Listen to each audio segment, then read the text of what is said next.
2 goal 3 goal തിരിച്ചടിച്ച് ജയിച്ചു എന്നവര് 84 minute വരെ 2 ഗോളിന് മുന്നിട്ട് നിന്നിട്ട് അവസാനം കൊണ്ടുപോയി കലം മുടച്ചു. എല്ലാവർക്കും പുതിയൊരു വീഡിയോയിലേക്ക് സ്വാഗതം. അപ്പൊ ഇന്ന് നമ്മൾ ഡിസ്കസ് ചെയ്യാൻ പോകുന്നത്, അല്ലെങ്കിൽ ഇന്ന് ഞാൻ നിങ്ങളെ പരിചയപ്പെടുന്നത് ഒരു രാജകീയമായ ഒരു തിരിച്ചുവരവിന്റെ കഥയാണ്. ഈ റിയൽ ഹീറോയിക് കംബാക്ക്. ഈ കംബാക്ക് നടത്തിയിട്ടുള്ളത് 2 യൂറോപ്യൻ ജയൻസ് ആണ്. യൂറോപ്പിലെ 2 ഫുട്ബോളിലെ വില്ലന്മാരാണ്, കിടിലൻ ടീമുകളാണ്.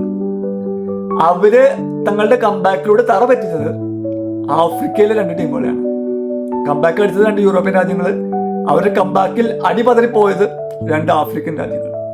ഇനി ക്ലിയർ ആക്കി തരാം, ഇതെല്ലാവർക്കും അറിയുന്ന കാര്യമാണ്. England versus Congo, round of 32. കോങ്കോനെ നമുക്ക് ആർക്കും പ്രത്യേകിച്ച് പരിചയപ്പെടുന്ന ആവശ്യമില്ല. വേൾഡ് കപ്പിന് മുമ്പ് അല്ലെങ്കിൽ വേൾഡ് കപ്പ് തുടങ്ങുന്ന സമയത്ത് ഈ രാജ്യം, രാജ്യം ഇവരെങ്ങനെ കളിക്കുക, ഇവര് കാര്യമായിട്ട് മിക്കവാറും മറ്റുള്ള ടീമുകൾക്കൊരു എന്ന് പറഞ്ഞാൽ മറ്റുള്ള ടീമുകൾക്ക് ജയിച്ച് കയറാൻ സഹായിക്കുന്ന ഒരു രാജ്യം എന്നുള്ള ലെവലില് ചിന്തിച്ചിട്ടുണ്ട്. ഞാനും ചിന്തിച്ചിട്ടുണ്ട്, ഓക്കെ ഈ ഗ്രൂപ്പ് എന്ത് ചെയ്യാം, ഇവരല്ലേ ഇവര് എന്തായാലും അവസാന സ്ഥാനത്ത് വരുള്ളൂ എന്ന് വിചാരിച്ചത്. പക്ഷെ എല്ലാവരും ഞെട്ടിച്ചുകൊണ്ടാണ് ഈ രാജ്യം കോങ്കോ റൗണ്ട് ഓഫ് 32 കയറി പിടിച്ചത്. ഇനി അവര് തറപറ്റിച്ച ഒരു ടീം സാക്ഷാൽ ക്രിസ്ത്യാനോ റൊണാൾഡോയുടെ പോർച്ചുഗലിനെയാണ്. പോർച്ചുഗൽ ആദ്യ മത്സരത്തിൽ 1-1 എന്നുള്ള സ്കോറിന് വെള്ളം കുടിപ്പിച്ചതാണ് ഈ കോങ്കോ. ആ കോങ്കോയാണ് ഇംഗ്ലണ്ടായിട്ട് റൗണ്ട് ഓഫ് 32 ഏറ്റുമുട്ടുന്നത്. ഒരു 80% ആൾക്കാരും ഈസി വിൻ ഫോർ ഇംഗ്ലണ്ട്, ഞാനടക്കം. ഇംഗ്ലണ്ട് സിമ്പിളായിട്ട് ജയിക്കും. 3-1 എന്റെ പ്രഡിക്ഷൻ. സിമ്പിളായിട്ട് ജയിക്കും, ഒരു തലവേദനയും കോങ്കോയുടെ ഭാഗത്തുണ്ടാവില്ല. കാരണം ഇംഗ്ലണ്ടിന്റെ സ്ക്വാഡ് നോക്കി, ഹാരി കെയ്ൻ മുതൽ അങ്ങ് പിന്നില് പിക്ഫോർഡ് വരെ കിടിലൻ പെർഫോമൻസ് നടത്തുന്ന ടീമാണ്. അവർക്ക് സിമ്പിളായിട്ട് ഈ ടീമിനെ തോൽപ്പിക്കാൻ ഒരു പ്രശ്നവുമില്ല. അവർക്കൊക്കെ എളുപ്പത്തിൽ സംഭവം ചെയ്യാം, ചിന്തിച്ചാൽ ഞാൻ. പക്ഷെ കളി തുടങ്ങി 7-ാം മിനിറ്റിൽ തന്നെ കോങ്കോ 1 കൊടുത്തു. 10 മിനിറ്റ് കളി തികച്ചിട്ടില്ല. അപ്പൊ ഈ കോങ്കോ ഇംഗ്ലണ്ടിന്റെ നെഞ്ചത്തിട്ട് ഒരു വെടി പിടിച്ചു. 1-0 കോങ്കോ.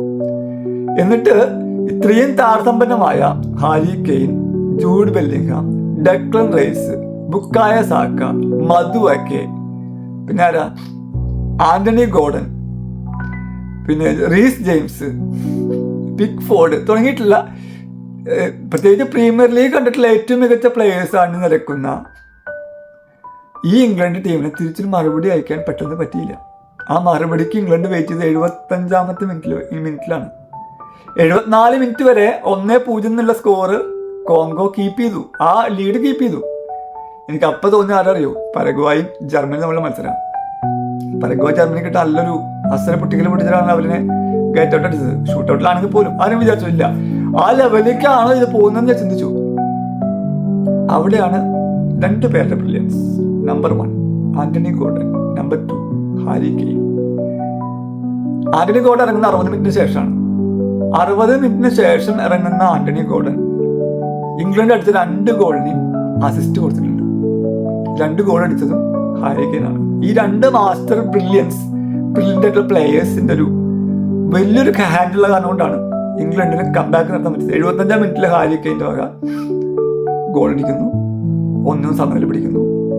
ഇനിയിപ്പോ സമനില പിടിച്ചാലും ഈ പരഗ്വായ് ജർമ്മനിനെ കൊണ്ടുപോയി അവസാനം ഷൂട്ട് ഔട്ടിലിട്ട് കലം പൊട്ടിക്കോ എന്ന് പോലെ അടക്കാൻ ചിന്തിച്ചു. പക്ഷെ അതിന് അവസ്ഥ വരുത്തിയില്ല ആന്റണി ഗോർഡനും ഹാരി കെയ്നും കൂടിട്ട്. 86-ാം മിനിറ്റിൽ, 86-ാം മിനിറ്റിൽ 85-86 ആ സമയത്ത് ആന്റണി ഗോർഡൻ ഒരു കിഡിലൻ അസിസ്റ്റ്, കിഡിലൻ പാസ്. ഹാരി കെയ്ൻ വേറെ ആർക്കും പാസ് കൊടുത്തില്ല കേട്ടോ. ഇനി വേറെ ആർക്കും പാസ് കൊടുത്ത് കളയണ്ടെന്ന് വെച്ചിട്ടുണ്ടാവും. ഹാരി കെയ്ൻ ആൾക്കാരെ വെട്ടിമാറി ഒറ്റ ഷൂട്ട്, 2-1. കളി ഇംഗ്ലണ്ട് സീൽ ചെയ്യുന്നു, ജയിക്കുന്നു. നാരോ എസ്കേപ്പ് എന്ന് വേണം പറയാം, പക്ഷെ അതൊരു കംബാക്ക് ആയിരുന്നു. പക്ഷെ ഈ കംബാക്ക് കോങ്കോക്കെതിരായിരുന്നു എന്ന് മാത്രം. ഈവൻ കോങ്കോക്കെതിരാണെങ്കിലും തോക്കേണ്ട കളിയായിരുന്നു. അത് 2 ഗോൾ കംബാക്ക് അടിച്ചത് ഒരു കംബാക്ക് എന്നുള്ള ലെവലിൽ തന്നെ പറയണം ഇംഗ്ലണ്ട്. പക്ഷെ ഇംഗ്ലണ്ടിന്റെ റേഞ്ച് അവിടെ കിടക്കുന്ന ആലോചന കേട്ടോ. സിമ്പിളായിട്ട് ജയിക്കാവുന്ന കളി ഇത്ര വലിച്ചു കിട്ടണമെങ്കിൽ കോങ്കോ കയ്യടി അറിയിക്കുന്നു, സല്യൂട്ട് അറിയിക്കുന്നു. എനിക്ക് അതൊരു കംബാക്കാണ്. 1-0 പിന്നിട്ട് നിന്നിട്ട് 2-1 ജയിച്ചു ഇംഗ്ലണ്ട്. അടുത്തത് ബെൽജിയം വേഴ്സസ് സെനഗൽ.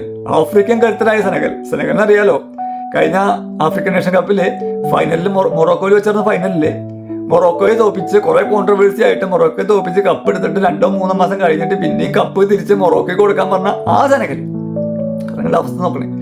ആ സെനഗൽ ഏറ്റുമുട്ടുന്നത് നമ്മുടെ സുവർണകാലത്തെ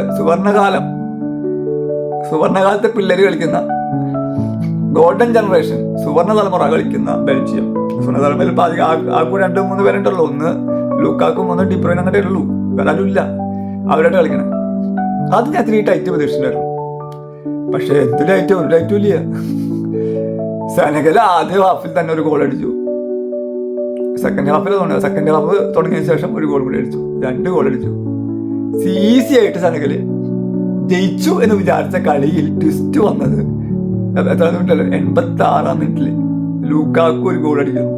86 മിനിറ്റില് 2-1. എന്നാലും കുഴപ്പമില്ല, ബാക്കിയുള്ള 4 മിനിറ്റ് അഡീഷണൽ 5 മിനിറ്റ് ഉണ്ട്, ഒരു 9 മിനിറ്റ് ഒന്ന് കളി ടൈറ്റാക്കി ഡിഫൻസ് കളിച്ചു കഴിഞ്ഞാൽ പിള്ളേർ ചെയ്യണല്ലേ, പരക്കുവാഴക്കം ചെയ്തതല്ലേ, അത് കാരണം ചെയ്ത് കഴിഞ്ഞാൽ കിട്ടുമെന്ന് വിചാരിച്ചു.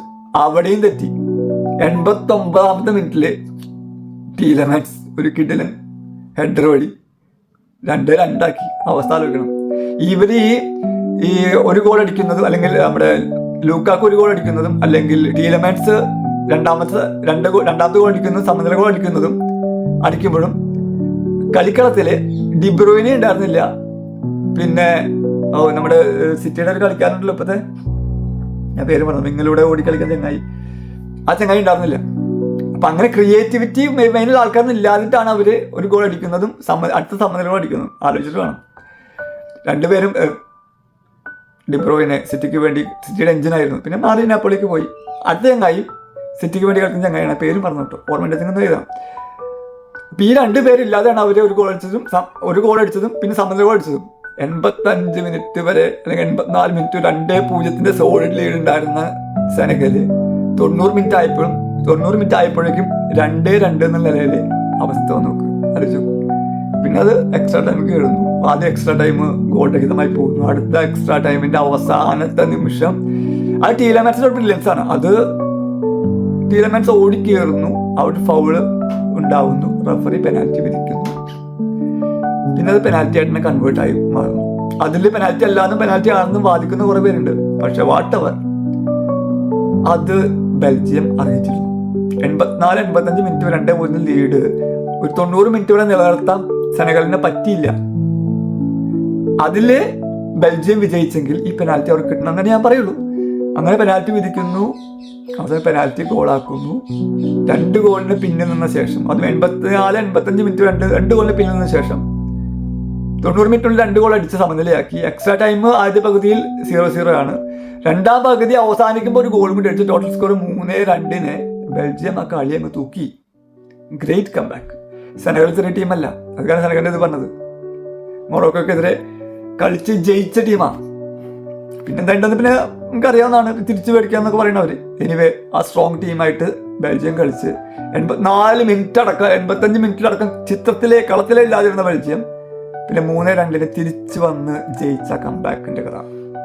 ഈ 2 സ്റ്റോറിയും ഇത് രണ്ടും എന്ന് പറഞ്ഞു കഴിഞ്ഞാൽ ഞാൻ ഇംഗ്ലണ്ടിനേക്കാൾ ഒന്നും കൂടി ബെൽജിയത്തിന്റെ കംബാക്കിന് ഇമ്പോർട്ടൻസ് കൊടുക്കും.